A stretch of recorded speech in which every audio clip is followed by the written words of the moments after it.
E como vocês pediram bastante, tá aí, uma segunda parte dos lugares assombrados no Egito, que sempre surpreendem. São casas, tem um necrotério, tem até uma estrada que pode estar cheia de manifestações sinistras e inexplicáveis. Mas antes que você esqueça, já deixa aí o like pra gente, porque ajuda demais.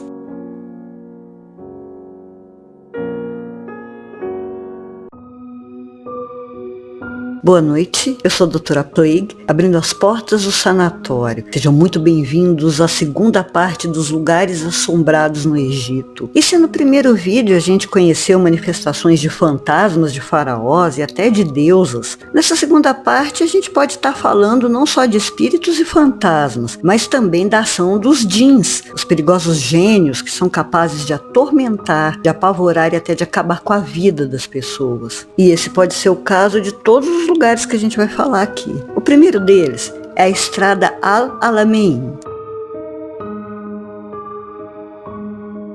Acidentes acontecem em qualquer estrada, mas a estrada Al-Alamein em Wadi al-Natrum é um caso à parte e tem aí suas razões para isso. Ela fica em um vale desértico a oeste do delta do Nilo. É um oásis com 12 lagos com águas de cor azul avermelhada, isso por causa da alta concentração de sal natrum. Só que mesmo no lugar tão bonito, 2 batalhas aconteceram ali na Segunda Guerra Mundial e muitos soldados morreram. Mas não foi só isso. Lá também foram encontrados durante as escavações alguns tesouros enterrados da era faraônica. E quando a estrada foi construída no vale, passou por cima de milênios de história, de restos mortais, e sabe-se lá mais o que profanou, perturbou. E o resultado só pode ser assombração. É uma estrada escura, praticamente um caminho obrigatório para quem quer ir de Alexandria para o litoral. Então é assim, quem quiser passear, precisa enfrentar visões tenebrosas. Os muitos acidentes que aconteceram foram em sua maioria inexplicáveis. Não foram poucas as pessoas que morreram neles, mas felizmente algumas sobreviveram e são elas que contam os relatos de aparições fantasmagóricas à beira da estrada e também no meio da pista. São formas bem estranhas. Elas caminham, se arrastam e flutuam e ao que parece são elas as causadoras dos acidentes. Principalmente quando aparecem do nada, em frente aos carros. Algumas criam a ilusão de que foram atropeladas, mas quando o motorista sai do carro para socorrer, não encontra ninguém. E aí logo em seguida ele vai embora. Só que mais à frente também sofre um acidente. Tem também muitos relatos de fantasmas de soldados que se arrastam pela pista. Eles estão sangrando, estão mutilados e aparecem por toda a extensão da estrada. Os motoristas que sobrevivem também contam que tem uma aparição considerada por eles a mais assustadora de todas. É um homem, ou parece com deformado, e literalmente espirra sangue por todo o corpo. Ele surge de repente, correndo ao lado dos carros, não importa a que velocidade, porque ele acompanha. Parece que tenta entrar. E aí também acaba provocando acidentes. Ninguém sabe se isso é um espírito, se é uma entidade, ou pior ainda, se é um gênio. E o negócio lá é tão feio que muitos pais chegam a proibir que seus filhos dirijam por essa estrada à noite.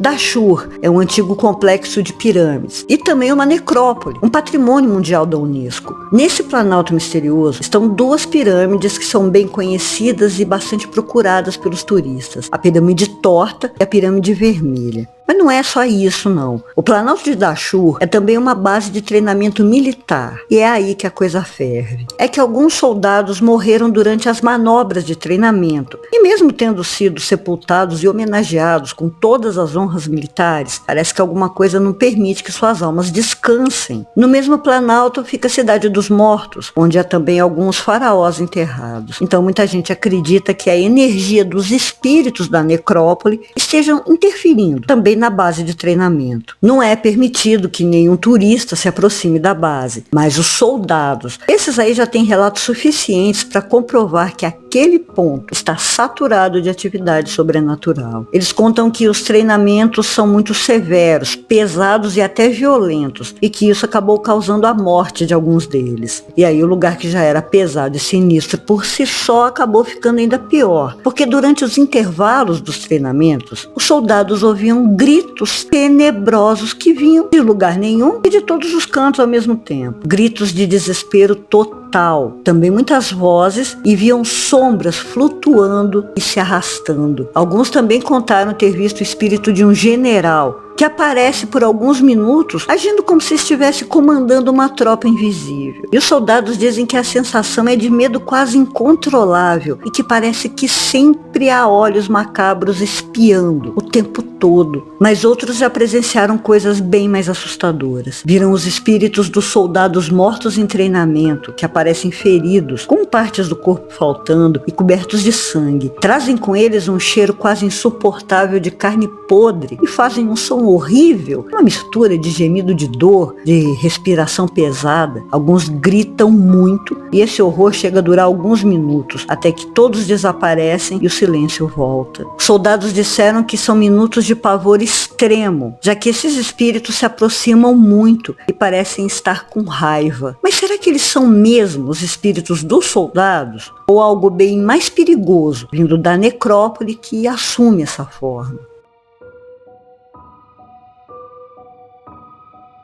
Morar em Alexandria não é muito fácil, porque há uma escassez enorme de apartamentos para alugar. E ser proprietário de um imóvel é muito caro, exceto no edifício Rushdie. Lá não, lá tem apartamento de sobra, todos esperando por seus inquilinos, e com um precinho bom demais em comparação aos outros. Mas nem isso atrai as pessoas. Ninguém quer morar lá, porque o prédio é assombrado e, segundo alguns dizem, até maldito. Apesar de não se saber muita coisa sobre a história do lugar, do terreno, muita gente acredita que o motivo para o edifício ser tão assustador tenha sido um ato impensado do engenheiro do canteiro de obras. Ele teria rasgado o Alcorão em pequenos pedacinhos, espalhado tudo pelo canteiro e começado a construir por cima. A intenção foi boa, mas de boas intenções todo mundo sabe que o inferno tá cheio. Mas foi aí que o caldo entornou de verdade. Segundo os moradores da região, o Alcorão aprisiona demônios e djinns, que, como eu disse, são os gênios. A gente até já falou deles aqui no sanatório uma porção de vezes. Então eu vou deixar os links dos vídeos espalhados aí durante esse vídeo para vocês assistirem. Ter rasgado o Alcorão pode ter libertado então esses gênios. E são entidades muito temidas pelos muçulmanos porque são poderosos, são muito cruéis. Já outros acreditam que ter rasgado o Alcorão não foi a causa, mas sim alguma evocação de djinns feitos no terreno tempos antes, através, claro, da magia negra. Além disso, há rumores de que os trabalhadores eram maltratados e, segundo alguns diziam, até mesmo torturados durante as obras. E por isso, um deles teria amaldiçoado a obra e invocado a presença dos gênios para se vingar. Outra coisa que também se espalha por lá é que um trabalhador, por causa de algum acidente muito mal explicado, teria morrido. E aí, como não tinha como retirar seu corpo de lá, ele foi cimentado dentro de uma das paredes. Mas é claro que isso ficou tudo bem escondido e antes mesmo do prédio ficar totalmente pronto, um casal desavisado achou tudo lindo, achou o preço mais lindo ainda e decidiu se mudar logo após a lua de mel. Só que eles mal chegaram ao apartamento e já começaram a sentir que tinha alguma coisa ali bem esquisita. O ambiente era muito frio, era pesado e eles já sentiram na primeira noite muita agonia, a ponto de nem conseguirem dormir. As coisas foram piorando e eles acabaram ficando lá menos de um mês. Só o tempo mesmo para colocarem alguns móveis, já que cada móvel que levavam para o apartamento era encontrado quebrado ou jogado no meio da rua. Como nada tinha sido arrombado, eles foram perguntar para os vizinhos o que podia estar acontecendo. E aí eles souberam. Descobriram que estavam morando em um lugar habitado por djinns. E aí não teve jeito, eles se mudaram imediatamente. Depois disso, outro casal, também encantado com a possibilidade de morar em um prédio central, bonito em Alexandria, barato, que nem estava pronto ainda, acabou se mudando para lá. E na primeira noite já deram de cara com uma poça de sangue no banheiro, que surgiu de repente, sem motivo nenhum, e desapareceu sozinha. Na manhã seguinte, mal tinham se esquecido do fato, já começaram a ter problemas com a eletricidade. As lâmpadas piscavam riscavam, queimavam, os aparelhos estragavam, e aí vozes horrendas começaram a chamar por eles, ou então sussurravam durante toda a madrugada. Mas eles gostaram demais do apartamento, então mesmo assim tentaram administrar as coisas, até que certa noite viram um vulto enorme, envolto em fumaça, e que exalava um cheiro terrível, flutuando por quase meia hora acima da cama onde dormiam. Na hora, eles perceberam que se tratava de um gênio, e antes mesmo do amanhecer, já estavam bem longe.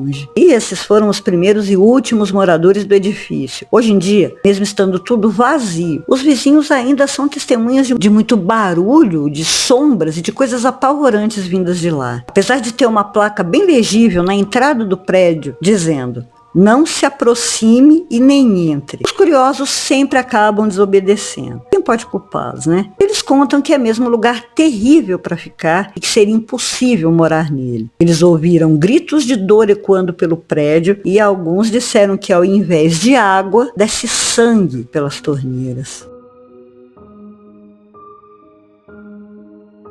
Já sobre essa casa em Gizé há pouquíssimas informações, quase nenhuma, para falar a verdade. Mas é tiro certeiro de que é habitada por algum tipo de assombração e das mais perigosas. Hoje em dia a casa está abandonada, mas a família que morou nela não conseguia dormir em paz. Sequer conseguia manter seus pertences pessoais ou móveis seguros, porque podiam perdê-los a qualquer momento. O que acontece é que todos os meses, sem nenhuma explicação, um dos cômodos da casa pegava fogo e o incêndio se espalhava pelo resto da casa. Nunca foi encontrado nenhum motivo para o fogo e muito menos uma explicação do porquê. Sempre começava no mesmo dia, na mesma hora e no mesmo cômodo. E como parava sozinho. Mas não era só isso. Dias antes do primeiro desses incêndios acontecer, a filha mais velha começou a agir de maneira estranha. Ela ficou profundamente deprimida, tinha pesadelos recorrentes e começou a reclamar que via sombras se esgueirando pela casa. Até um dia em que ela chegou para os pais e disse que eles deveriam sair da casa, porque ela ia pegar fogo. Ninguém acreditou nela. Só que durante a madrugada, realmente, o incêndio começou e se alastrou rapidamente e passou a se repetir todos os meses. E aí, como eu disse, o fogo se apaga da mesma forma misteriosa como começa e nunca destrói tudo. É como se o que quer que seja que habite aquele lugar não queira destruir o que considera sua casa e pelo jeito também não aceita dividi-la com ninguém. Isso tudo ficou um grande mistério, mas o que resta mesmo saber é que espírito, que entidade ou que energia causa isso e qual a ligação da menina com isso tudo.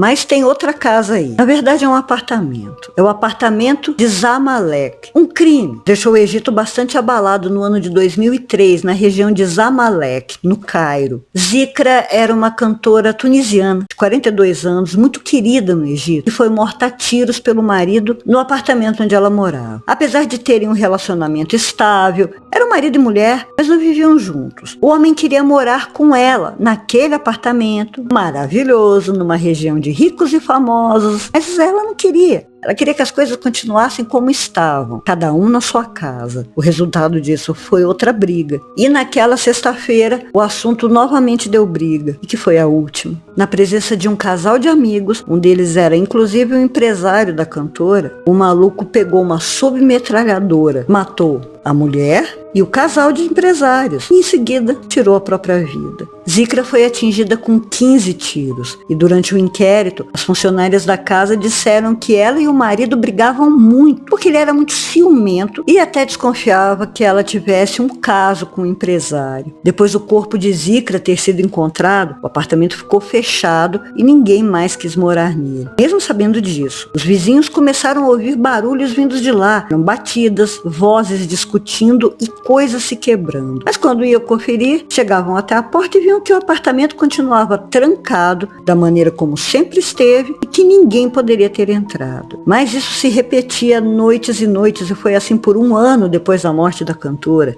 E aí eles tomaram a decisão de ligar para o irmão dela, que foi até lá. E ao destrancar o apartamento, viu que estava tudo do jeito que tinha deixado, com toda certeza. Ninguém tinha arrombado ou entrado ali. Só que ele contou ter sentido algo bem estranho, como se mesmo sem poder ver, tinha alguém ali. Disse também que o apartamento, antes decorado, bonito, sempre alegre, estava terrivelmente pesado e sombrio. Mas foi quando conversou com um dos porteiros que sentiu aquele geladão na espinha. O funcionário contou a ele que todos os dias o elevador parava no andar onde Zicra morava, às 5 horas da tarde, exatamente na hora em que Zicra foi morta. Mas antes da gente conhecer o último lugar dessa listinha, deixa aí o like generoso e só não esquece de deixar a sua batata.